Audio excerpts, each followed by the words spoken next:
के करीबियों ने पार की हैवानियत की हद। बेटी से छेड़छाड़ की शिकायत दर्ज करने पर महिला को जिंदा जलाया।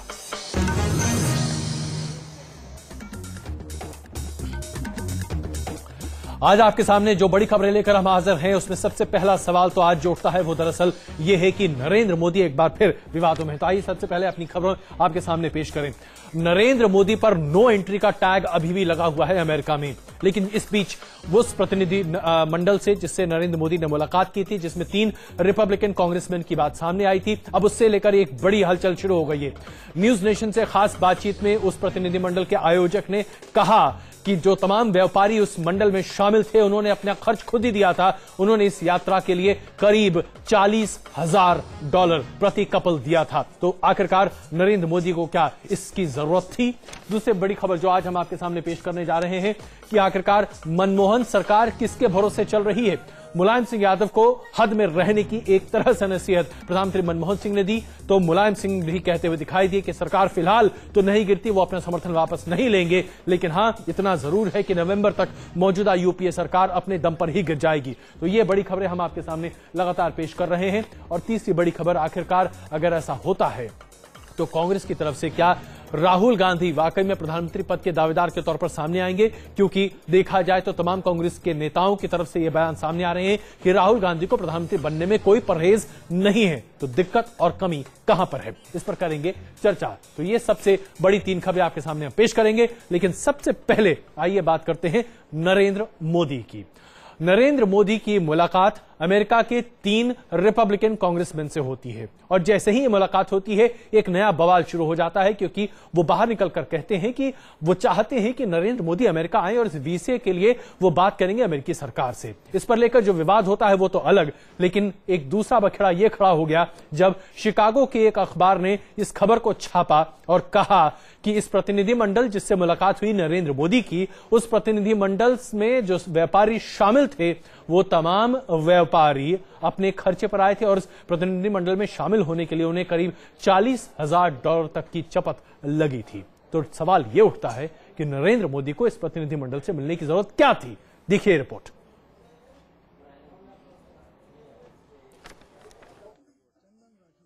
तो ये हम आपके सामने अभी पेश कर रहे हैं, और ये जो हाई इंडिया करके एक अखबार है जिसने इस तमाम खबर को छापा है, और हमने अभी आपके सामने कुछ ही देर पहले हमने इस पूरे मामले पर और भी जानकारी सामने रखी थी, जिसमें आप देख सकते हैं ये वो अखबार है हाई इंडिया जिसने इस खबर को प्रकाशित किया सबसे पहले, जिसने कहा कि सुलभ कुमार जिसने इस पूरे ट्रिप को ऑर्गेनाइज किया था, उन्होंने फ्रेंड्स ऑफ बीजेपी के साथ वो इसमें शिरकत करते हैं। दिल्ली स्टडी ग्रुप जिसकी अध्यक्षता बीजेपी के नेता विजय जॉली करते हैं, उन्होंने नरेंद्र मोदी से मिलवाने का ये कार्यक्रम किया था। और ये तमाम व्यापारी और रिपब्लिकन कांग्रेसमैन जो कि इस भारत यात्रा पर आए थे, 4 राज्यों में जाने का उनका कार्यक्रम था। गुजरात, उसके साथ साथ कर्नाटक, उसके बाद वो जाने वाले थे पंजाब और फिर राजस्थान। राजस्थान में मुख्यमंत्री अशोक गहलोत ने मिलने का वक्त नहीं दिया था, लेकिन बाकी 3 राज्यों में प्रमुख नेताओं से इनकी मुलाकात हो रही थी, जिसमें खासतौर पर जो बात सामने रखी जा रही थी कि प्रतिनिधिमंडल में जो लोग शामिल हैं उनको रात्रि भोज पर आमंत्रित करेंगे नरेंद्र मोदी, और साथ ही साथ सुखबीर बादल भी एक रात्रि भोज का आयोजन उनके लिए करेंगे। नरेंद्र मोदी ने इन तमाम लोगों से मुलाकात की भी।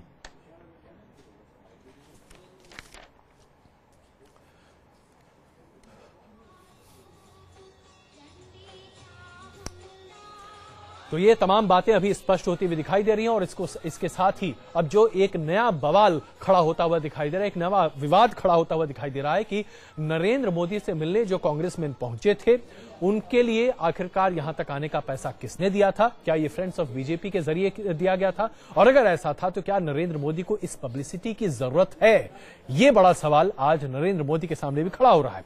और इसी पर चर्चा करने के लिए, बात करने के लिए हमारे साथ मौजूद हैं अलक पदमश्री जो कि इमेज कंसल्टेंट के तौर पर पूरे देश भर में मशहूर है, संजय झा जो कि कांग्रेस.com के फाउंडर हैं, कुसुम राय जी हमारे साथ मौजूद हैं, बीजेपी के वरिष्ठ नेता, उर्मिलेश जी वरिष्ठ पत्रकार हमारे साथ मौजूद हैं, और तेजिंदर हमारे वॉशिंगटन कॉरेस्पॉन्डेंट इस वक्त हमारे साथ मौजूद हैं। तो सबसे पहले कुसुम जी, हम आपसे जानना चाहेंगे, नरेंद्र मोदी की छवि आज इतनी छोटी तो नहीं है कि उन्हें एक प्रमोशन की जरूरत पड़े, लेकिन जिस तरीके से हाई इंडिया ने यह खबर छापी और उसके बाद सुलभ जी से न्यूज नेशन ने भी बात की, उन्होंने कहा कि करीब $39,000 प्रति कपल उन्होंने लिया और साथ साथ इससे ज्यादा पैसे भी लिए जिन लोगों ने ज्यादा सुविधाएं दी। ये लोग आए, भारत पहुंचे, व्यापार मंडल था, उसमें 3 कांग्रेसमैन भी शामिल थे। नरेंद्र मोदी से उनकी मुलाकात के बाद ये पूरा बखेड़ा शुरू हुआ है। सवाल यहां पर यह खड़ा हो रहा है, क्या मोदी जी को इस पब्लिसिटी की जरूरत थी? देखिए, नरेंद्र मोदी जी कोई हवा तो नहीं है पूरे देश के लिए, और नरेंद्र मोदी जी जब भी कोई काम करते हैं, किसी को मिलते हैं, किसी को बुलाते हैं और किसी भी विदेशी राजदूतों से मिलते हैं, तो इतना बड़ा बवाला पूरे देश में क्यों छा जाता है, मैं आज तक यही नहीं समझ में पाई हूँ। नहीं, बवाल इसलिए मच रहा है क्योंकि जैसे ही कुसुम राय जी, बवाल इसलिए मच रहा है क्योंकि जैसे ही मुलाकात खत्म हुई, बाहर निकलते ही अमेरिकी वीजा की बात सामने आ गई। भाई, अमेरिकी वीजा कोई सर्टिफिकेट तो है नहीं कि मोदी जी के पास अगर हो तभी वो भारत में राजनीति कर सकते हैं। नहीं, इसकी बात नहीं, लेकिन उसकी असलियत में भी तो हमें जानना चाहिए कि क्या बात हुई कि क्या नहीं हुई। अमेरिकी वीजा की बात हुई या अमेरिका जाने से उनको इतने दिन के बाद रोका गया था और अमेरिका ने स्वीकारा होगा कि हमको वीजा देना है, तो मैं इससे सोचती हूँ कि ये डिनर पार्टी से या मिलने से इसको दोनों को जोड़ना नहीं चाहिए कि मोदी जी उनसे मिले और वीजा की बात किए या प्री प्लानिंग करके ये प्रोग्राम ऑर्गेनाइज किया गया था। मुझे लगता है कि ये सब विरोधियों की एक चाल है और चूंकि सब लोग ये डर रहे हैं कि कहीं मोदी भारत की राजनीति पर आ न जाए, इसलिए मुझे लगता है कि पूरे कांग्रेस की ये साजिश है। चलिए, कांग्रेस की साजिश है। संजय जी, अब तो आपकी भूमिका बनती है यहाँ पर। मुझे बहुत इस पे ये तो हास्य योग्य है। ये कांग्रेस की कॉन्स्पिरेसी है। भाई, पहले इनको क्लैरिफाई करना चाहिए यूएस कांग्रेस का या भारतीय कांग्रेस का। लेकिन दूसरी बात मैं ये कहना चाहूंगा कि ये हवा जो है, ये हवा करता कौन है? एक कॉलेज में भाषण करने के लिए भारत के ढेर सारे नेता बहुत जगह भाषण करते हैं, यूनिवर्सिटी में करते हैं, हार्वर्ड में करते हैं, वॉटन में करते हैं। क्या बड़ा बात है? ये नरेंद्र मोदी जहां भी बोलते हैं तो हवा तो भारतीय जनता पार्टी खुद कर रही है। और इसका कारण भी मैं आपको बता देता हूं साफ तरीके से, ताकि इस बातचीत में जरा कुछ इसमें दम आ जाए। चलिए, सबसे पहले सच्चाई क्या है? 2002 में जब यूएस स्टेट डिपार्टमेंट ने ये इंडिकेट किया था, ये संदेश दिया था कि यदि नरेंद्र मोदी वीसा मांगेंगे तो उसको नामंजूर किया जाएगा, उसको नकारा जाएगा। इसका कारण क्या था? ह्यूमन राइट्स वायलेशन जो हुए थे, और सब लोग जानते हैं, उसको मैं दोहराना नहीं चाहूंगा। 2000 लोगों का वहां पर मृत्यु हुआ और वहां के मुख्यमंत्री ने कहा 2002 की बात तो छोड़ दिए संजय जी, अभी जो स्थिति है। नहीं, सुनिए, 11 साल के बाद वो कुछ हालात बदले नहीं है। और नरेंद्र मोदी का ये पूरा पब्लिक रिलेशंस एक स्टंट है। वो तो हर जगह कहीं एक गूगल टेंट में बोले, जहां भी बोले हैं, तो ये चाहते हैं कि अपनी छवि को किसी न किसी तरीके से बचाएं। ये भारतीय जनता पार्टी का आप यानी कि एक तरह से, चलिए, आप कह रहे हैं छवि बचाने की कोशिश कर रहे हैं। कुसुम जी कहती है कि कांग्रेस को दरअसल डर लग रहा है नरेंद्र मोदी से। अब है क्या? अलग पदम से इस वक्त हमारे साथ मौजूद। कांग्रेस पार्टी को नरेंद्र मोदी से डर नहीं है। अच्छा, मैं तो कहता हूं भारतीय जनता पार्टी हम आते हैं जो महायुद्ध हो रहा है, संजय जी, हम आते हैं आपके पास इस बारे में कि कांग्रेस पार्टी डरती है कि नहीं डरती है, ये तो एक अलग मसला है। लेकिन अभी क्या वाकई में तुरंत ही जवाब देता हूँ, कांग्रेस पार्टी को कुछ रुचि नहीं है। चलिए, आपको कोई रुचि नहीं है, लेकिन नरेंद्र मोदी की कोई खबर आती है तो सबसे पहले कांग्रेस प्रतिक्रिया देती है। हम आते हैं उस पर, आते हैं संजय जी। अलग पदमसी जी, हम आपसे जानना चाहेंगे। तो हम जवाब देंगे ही ना। बिल्कुल। नहीं, आप पूछिएगा तो हम जवाब देंगे। संजय जी, बिल्कुल दौड़ते हुए थोड़ी आएंगे। नहीं, बिल्कुल नहीं। आपसे सवाल पूछा जाता है और आप जवाब देते हैं। अलग पदमसी जी, नरेंद्र मोदी को क्या वाकई में आज इमेज बिल्डिंग की इतनी जरूरत है कि इस तरह के पब्लिसिटी स्टंट की उनको जरूरत पड़ती है? आपको क्या लगता है? आप तो लोगों की छवि बनाते हैं।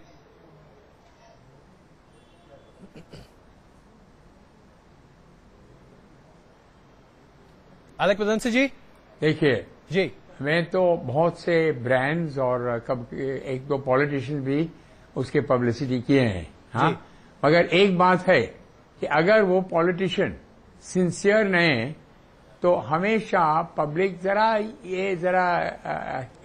सोचते हैं कि वो मुंह से मुस्कान आते हैं मगर आंख में नहीं है।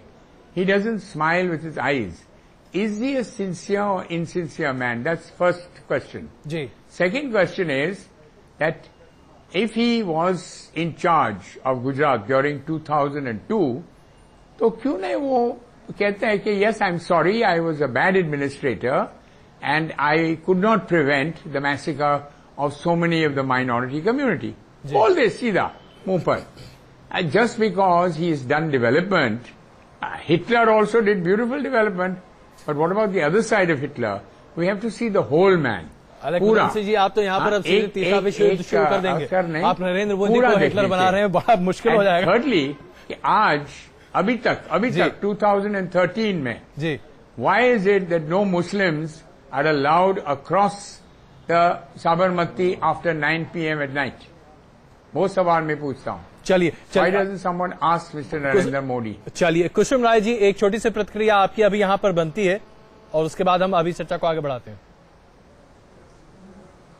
नहीं, हम ये नहीं समझ में पाते हैं जय जी कि नरेंद्र मोदी की छवि ऐसी कौन सी खराब है कि बार बार लोग कहते हैं कि छवि सुधारना चाहते हैं, छवि सुधारना चाहते हैं. बार बार उसको दोहराते हैं कि उन्होंने ये हत्या करे. कभी ये जानने की किसी ने कोशिश की कि वो रिएक्शन में गोधरा का कांड हुआ था. 250 लोगों को मिट्टी का तेल छिड़क के मार दिया गया था और पब्लिक का जो इतना रिएक्शन था कि वो वहां पर कांड हो गया गुजरात में. ठीक है कि वो नहीं होना चाहिए, वो निंदनीय था, लेकिन उसमें मोदी को क्यों इन्वॉल्व किया जाता? वैसे तो दंगे हमारे उत्तर प्रदेश में होते रहते हैं, हर समय हिंदू मुस्लिम हुआ करता है, तो मुलायम सिंह जी को दोषी क्यों नहीं दिया जाता है? मायावती जी को दोषी क्यों नहीं किया जाता है? कांग्रेस की सरकार में बहुत दंगे हुए, उसे दोषी क्यों नहीं दिया जा रहा है? बार बार गोधरा कांड, बार बार गुजरात. चलिए, इसका मतलब है कि कांग्रेस को मोदी जी से बहुत बड़ा भय हो गया है. अब संजय जी इस पर जाहिर सी बात है जवाब देना चाहेंगे, लेकिन संजय जी आपसे आए उससे पहले उर्मिलेश जी, ये जो पूरी चर्चा है आज, अगर हम अभी सलभ जी की बात भी अभी हम आपके सामने रखेंगे, पूरा मामला ये निकल कर आ रहा है कि जो व्यापारी प्रतिनिधिमंडल पहुंचा था शिरकत करने के लिए, इसमें उन लोगों ने पैसे दिए. नरेंद्र मोदी जी ने उनके लिए एक रात्रि भोज का आयोजन किया. जो कांग्रेसमैन थे वो रिपब्लिकन थे, डेमोक्रेट नहीं थे. जाहिर सी बात है सरकार के सामने एक दलील रख सकते हैं, विपक्ष में है वो अभी वहां पर. ऐसे में क्या उसके बाद जो तमाम खबरों का एक सिलसिला शुरू हुआ, क्या वाकई में इसकी जरूरत थी? देखिए, मुझे लगता है कि मोदी जी, खासकर भारतीय जनता पार्टी के कई नेता ऐसे हैं, लेकिन खासकर मोदी जी भारतीय संस्कृति के खांचे में या सांचे में चाल, चरित्र और चेहरा की बात करते हैं, लेकिन बहुत आश्चर्य होता है कि भारतीय जनता की वैधता, भारतीय जनता की मंजूरी अपने कामकाज के लिए, अपनी शख्सियत के लिए, अपनी सियासत के लिए वो लेने पर क्यों नहीं जोर देते कि मंजूरी जनता की चाहिए, वाशिंगटन की मंजूरी, यूएस की मंजूरी. ये क्यों वो सोचते हैं? वो क्यों सोचते हैं कि स्वर्ग का ऐसा दरवाजा है जहां यूएस का वीजा मिला और स्वर्ग में दाखिल हो गए और सारे नर्क के सारे नर्क के पाप धुल जाएंगे. देखिए, मैं ये नहीं कह रहा हूं कि 2002 के जो पाप हैं, कलंक हैं, वो ऐसे धुल जाएंगे, और लेकिन इसके लिए किसी अमेरिकी वीजा की उनको क्यों बेचैनी है? मुझे लगता है ये कहीं न कहीं इन लोगों के दिमाग में अर्थव्यवस्था को लेकर, समाज को लेकर, विकास को लेकर एक अमेरिकी मॉडल है. और यही कारण है कि नरेंद्र मोदी बार बार जब कहते हैं कि state has no business to do business, तो ये पूरा अमेरिकी एक थीसिस उनके दिमाग में है, और इसीलिए वो चाहते हैं कि यूरोपियन वर्ल्ड और खास अमेरिका, इन देशों से उनको वैधता मिले. चलिए, वे उतने निंदनीय नहीं हैं जितना यूरोप में और अमेरिका में मानवाधिकार लॉबी ने किया. मेरा ये कहना है कि भारत की जनता से उनको मंजूरी बिल्कुल, इसमें यहाँ जनता से उनको माफी मांगनी भारत में राजनीति करने के लिए सर्टिफिकेट भारत की जनता देती है, अमेरिका से इसकी कोई जरूरत नहीं है. आप सब हमारे साथ बने रहे. कुछ ही देर पहले मैंने सलभ जी से बात की थी. सलभ जी वो व्यक्ति हैं जिन्होंने इस पूरे प्रतिनिधिमंडल के भारतीय यात्रा को स्पॉन्सर किया, उसका आयोजन किया. उन्होंने जो बातें कही पहले वो जरा सुन लीजिए, इस चर्चा को उसके साथ आगे बढ़ाते हैं. संजय जी आप जरा गौर करके सुनिएगा, क्योंकि आपके इसमें काफी पॉइंट्स हैं. The question is not about the trip. The question is whether it was a sponsored trip. Did you charge money from the businessmen who were part of the delegation? If for their cover their expenses, yes, they cover their expenses. They're paying for barely their expenses for the trip. Well, in that case, the businessmen paid for their trip, for their expenses. Did the congressmen who were part of the delegation, the Republican congressmen, did they also pay for the trip, or did you sponsor them? This is by the law of the land. It actually goes by the law of the land. It is submitted to the House Ethics Committee, and House Ethics Committee approves a trip. So this is a trip which is approved by under the current law of the land Yeah. and in accordance with the rules and regulations. Agreed that it got the title sanction from the ethics committee. But who paid for the money of the congressman? Did you pay for it, or did the congressman or fundraisers for the congressman